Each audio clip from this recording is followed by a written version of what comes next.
Hello everyone, আমি রুমা সাঁতরা। আমি একটা হেয়ার কাটিংয়ের সাথে সাথে নতুন তোমরা কিভাবে রোজ নিজেদের হেয়ারটাকে যত্ন করবে তার টিপস নিয়ে এসেছি। প্রথমে তোমাদের কি করতে হবে বলো তো, ভালোভাবে শ্যাম্পু করে নেবে। যাদের চুল হেয়ার ড্রাই ড্যামেজ তাদের জন্য বলছি।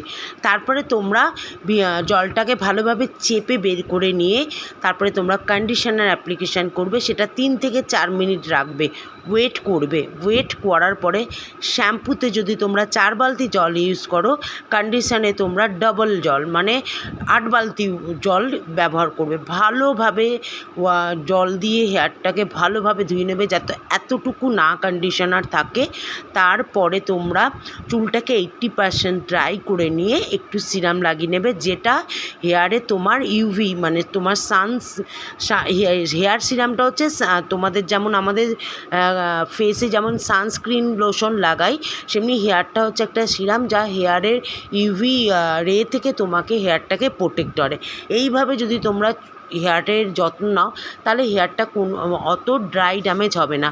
আমার যে ক্লায়েন্টস এসছে তার হেয়ারটা প্রচুর ড্রাই, সেই জন্য আমার মাথায় এলো যে তোমাদের এই টিপসটা আমি দিই, তোমরাও যেন রোজ হেয়ারটাকে এরকমভাবে যত্ন করে যাতে তোমাদের হেয়ারটাও এরকম ড্রাই না হয়। সেই জন্যই তোমাদের এই টিপসটা দিয়েছি, করে দেখো, খুব ভালো রেজাল্ট। আর এই ক্লায়েন্টসের হেয়ারটা আমি কেটেছি মিক্স অ্যান্ড ম্যাচ, এবং এনার হেয়ারে প্রচুরভাবে হেয়ারটা ড্রাই ছিল। আমার হেয়ার কাটতে ভীষণ কষ্ট হয়েছে। Thanks for